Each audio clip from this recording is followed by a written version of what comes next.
pour le quatrième et dernier facteur, qui est le flux.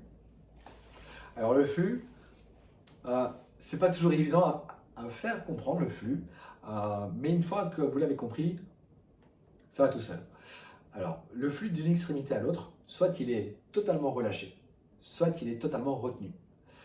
Si je veux faire si je veux faire un mouvement avec un flux qui est totalement retenu, ça va être quelque chose de très figé.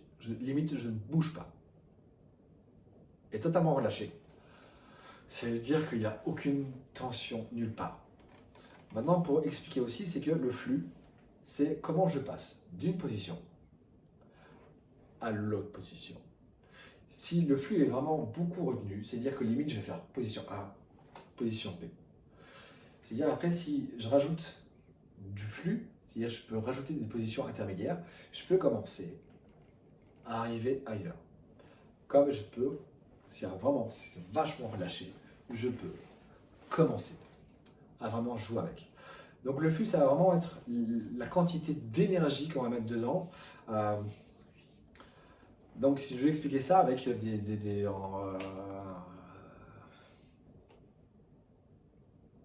ok. Si je vais expliquer ça autrement, c'est que si vous regardez par exemple un dessin animé, les images, il y a 25 images par seconde. Alors, si le flux est retenu, c'est dire qu'on va avoir deux images, l'image de début et l'image de fin. Et donc, c'est dire que ça va être très saccadé, d'une image à l'autre. Si après je rajoute des images entre et que je rajoute par exemple les 25 images, ben peut-être qu'en fait, on va voir qu'il va se passer plein de choses entre pour arriver là. Donc, c'est dire qu'on permet au corps de réagir à quelque chose pour revenir dans une autre position. Et ainsi de suite. Et donc, c'est-à-dire que vous avez une position, une deuxième position, une troisième position, et c'est comment je peux jouer avec toutes ces positions pour passer même d'une position à l'autre, mais totalement relâché ou totalement retenu.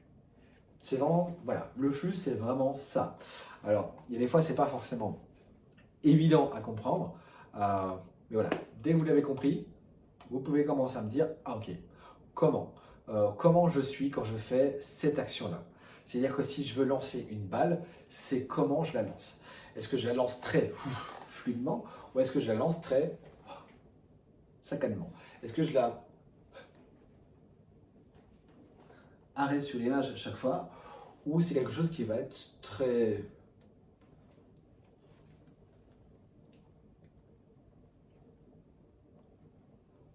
Voilà, le flux permet vraiment de contrôler l'énergie qu'on met dedans.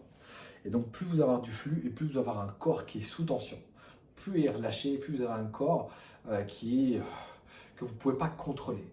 Donc, si je lance quelque chose, je ne peux pas contrôler comment je le lance. C'est-à-dire, ma main va arriver à un endroit où, voilà. Maintenant, si je contrôle, je peux savoir réellement où je vais arriver. Parce que je contrôle l'entièreté de mon bras. Que si je lance, bah, je ne peux pas savoir exactement où il va arriver. Voilà pour le flux. Bye!